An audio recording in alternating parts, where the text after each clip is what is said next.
Hola! Welcome back to my YouTube channel. If you're new, please subscribe. If you're coming and you're watching and you haven't subscribed, please do the needful. Let's get to 100 subscribers this mid-year. June has been my year of a reflection of my goals, of my vision board, what I thought I would achieve by the first and a half quarter of my goals. Those are yearly goals, monthly goals, weekly goals, but I feel like I have. This month has really been good. This episode will be out on the first day of July, my birthday month. Yay! So I'm so excited. I'm turning a year older this month. It's scary, but let's see how it goes. My name is Charity. I'm a certified nutritionist and I'm a digital content creator and I'm a mental health advocate. Wow, I wear a lot of caps and I'm very happy that I've gotten to that point as Charity from Charity Safe Haven. Yeah, so today it's going to be a sit down talk. I know it's been a while since I've done this. I'm currently writing my paper that will be published hopefully after I graduate or before I graduate. I don't know when, but I hope the paper will be done. I'm writing something on diabetes. As you know, I've been telling you guys about my study topic. That is what I'm doing.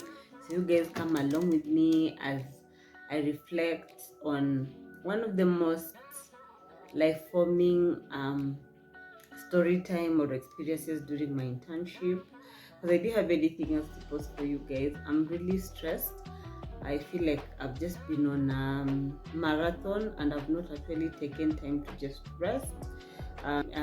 Doing all the content creation, running the nutritionist corner, running Charity Safe Haven, working on my masters, expanding myself as a person when it comes to digital content creation, learning these new skills. I feel like I've just been running a long marathon. So I hope this episode will be able to help shed light on these things happen. So if it happens to you, don't feel bad. Most of us, it did happen and formed who we are today. Let me sip water before I start.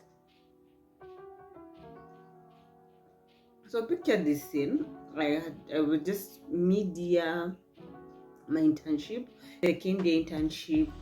We were going for 1 year. So I had gone to the renal ICU. I'd gone to maternity. I had a good time in maternity. That's where my love for mother and child nutrition came from. I went to the medical ward, which was really not so much fun. That is when I just decided clinical nutrition wasn't for me. And then I went to surgical. Now I got to pediatrics. All those, yes, I had some backlashes from other healthcare staff. I'm not going to mention them because this channel I don't bash people. But I got to the pediatric wing. There were two wards. I don't know if I should mention the hospital, but I don't want to. There were two wings. Wing A was for kids 0 to 2 years, I think, or 0 to 1 year, and then the wing B was for now 1 year to 5 years. So that's where all the kids were. And then so I go to this ward. At that time, there was a problem with the nutritionist who's working. I know if you've been keen around 2018, you'll know what I'm talking about. That nutritionist wasn't having really the best time in her life at that time, so she wasn't really around.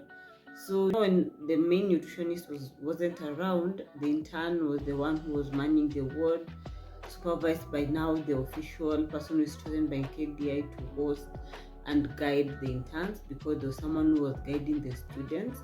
So I got to this ward. I was so excited because pediatric is one of my other passion. I'm not fully focused on it, but I still do have a soft spot for it. So I got there. I didn't get the warmest of reception because of what was happening to the nutritionist. So the matron at that ward was like, you know what? the nutritionist is not in, the nutrition has not been in. I don't know how nutrition is very, very important when it comes to managing malnutrition cases,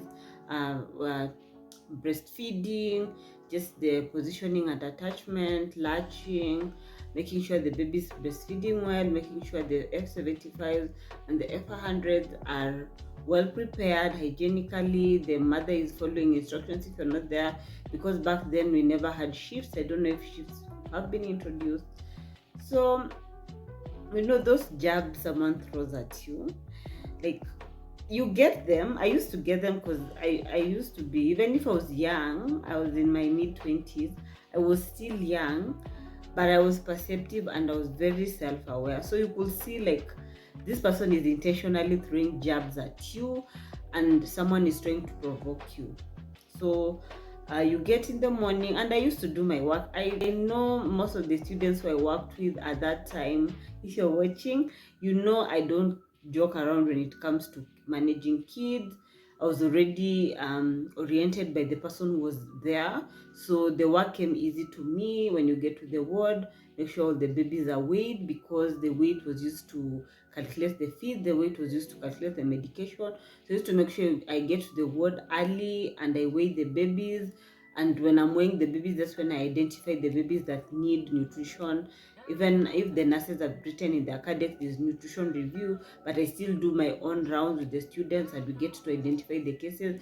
I pediatrician, wanted a ward round, so I could come and do my job. And for me, if you've worked with me, I'm very, very passionate.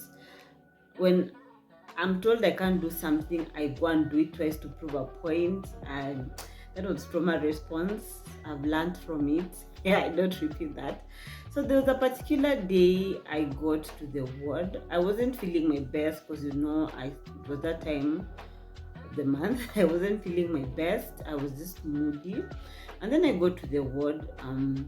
The pediatrician had a ward round, and at that time F100, F75 wasn't available, so there was just F100. And managing some, if you watched our previous on the nutritionist corner, we talked about breaking the cycle, and we talked about the 10 steps of managing malnutrition, and you could see F75 was a key player. So the pediatrician is asking what F75 and are they there. The matron was like, the nutritionist works here, was not, and I had followed up with the main nutritionist to say there were no F75, so that she was following up to make sure we got some from another facility to aid as they prepare to have now the dispatch coming from the government. So the nurse just stood there, that matron just stood there and said, the nutrition is not there. I the authorized vitu zingine, because like she was just I don't want to say what she said because it's stuck up to now. Like, I'm in my 30s and I still remember what that woman said. She just made me feel small. When someone is making you feel small in front of a big crowd, the pediatrician wanted to have the round with everyone, the matron, the nurses, the MO, the MO intern, the clinical officer interns who are there. If there's any occupational physiotherapists, they were there, so that when the ward round starts, in case of anything, you're asked and you're able to respond. So you can imagine she just embarrassed me in front of everyone. They know this was a 2-week build-up of her just throwing jabs and saying, nutritionist, we don't know what we are doing. You cannot say anything. And I'll be the one who was managing that ward that month. So I was in my second week, and if you follow routine, you'll get to easily do your assessment, follow the guidelines, know how to do this. And I used to make sure I am there when the feeds are being prepared. Sometimes I used to prepare it myself. So I felt so bad when she did that. So I just kept quiet. That day I left early. I told the head, I'm not feeling well. I left early. So when I came back the next day, she was just throwing her jabs the way she used to. And she used to think I'm just this quiet girl. That day I got to that ward. As those students who were there, I was so angry at her. I lashed out. I gave her a dose. I don't even remember what I was saying.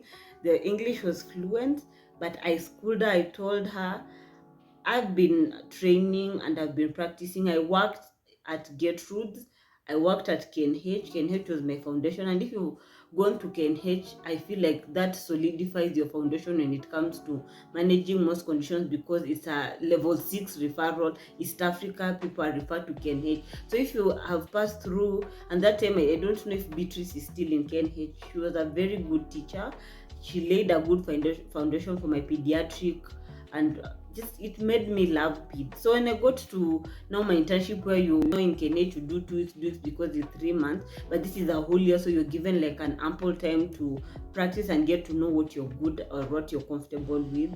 So this nurse is here just invalidating what I'm doing and making me feel small and making us nutritionists feel like we're not.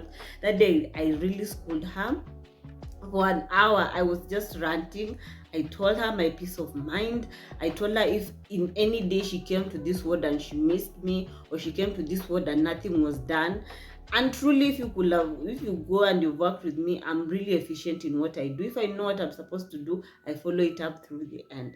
So I was asking her, what did I do wrong? Is it my fault that the nutritionist who was supposed to be here is not there? I'm the one manning this ward, and I'm trying my best to give it my all, because I know there's no one I'm relying except the nutritionist, and the nutritionist was in charge of us, was managing another department that is ever busy. So you can imagine always looking for her to do all these things. So she was like, you're good at what you do, please just continue in case of any major problem. So after that lash out, I just went to that nutritionist and I told her, I don't want to continue working in that ward, and I had about 2 weeks left. I told her I don't want to be working in that ward, maybe they should find someone. I said, no, with peace nutrition can't, because the other ward was being manned by my partner, and she couldn't man that ward and still come and man the ward I'm in, because the ward I'm in was really,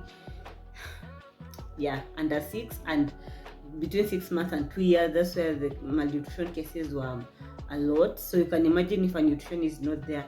I was so angry. Like that day, I just, after the rant, I just left the students and I told Stella I'm going home. I went home. I was really, really upset that day. I just locked myself in the house. I didn't talk to anyone. Oh, that day still brings emotions to me. So I'm like, the next day I come to the ward and she was there. So she called me aside. I know how I went about it was wrong, but I feel like she was doing it intentionally, because she was doing it in front of everyone. If she had seen we were not doing a good job, she would let, and that is what I do. When I work with you and I see you're not doing something that we are supposed to do, I will call you aside and tell you, no, this is what is not parade you or just talk, in front of patients, in front of everyone. They make you feel small, and when patients notice that, they will not listen to you. So you can imagine, I was so angry. So when she called me, she was like, all those motherly elderly women, they never really apologize, but she was talking in a calm voice. I apologized, guys. I apologized because the route I took is not me, and it was not nice, because after that session I really cried and I really hated the clinical practice. I was like, what, why am I even doing this? I don't see myself practicing in the hospital. I don't know why I'm even doing this. I was so angry. So she was like, what, I see the work you do, never. So she started acknowledging what I do, and then I asked her, if there's a problem, you just liaise with me and I will pass it to the nutritionist, because I'm in charge here and I have students. Even if I didn't have knowledge, but I still feel like I had the knowledge, because I love to read. I could offer to the students and people who worked with me during that time. I never really gave you or led you astray. In some areas where I wasn't comfortable, yes, I was saying, let's go and all of us read. But if I could give knowledge, I used to give. So I was really upset. That experience really left a sour taste in my mouth, and I just hope that cadre has really changed, and people have really started embracing nutrition, because it wasn't really a good experience. And you have to work with these people every day from 8 to 5. So you can imagine sitting in a place where people are rolling their eyes. People are just, though I had nurses friends, because me, I used to, my trick was to make friends. Like when you get to a point, you make yourself indispensable, you help them, you infiltrate, until when they start saying, so even some of them were like, we anakwambia nini, and you're doing your job. So half of them on my side, I had made friends with the pediatrician, with the MO who was there. We were working together. So you can imagine someone say, I was so angry. They were like, whoa, kona asira. Nikamwambia, but when you start looking down on what I'm supposed to do, I will not let it go. So that's just what I wanted to tell you guys. I hope this story will show you that we get what you guys experience. That's why I feel like in one of these months I will be bringing in students either on my page or Lillian's page or the nutritionist page. I'm not sure, but I will be bringing students so that we can talk about our internship experiences. So be on the lookout for that live. It will be really insightful.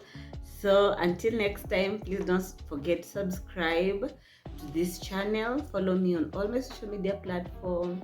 And thank you for watching. Until next time, I've been yours. Bye.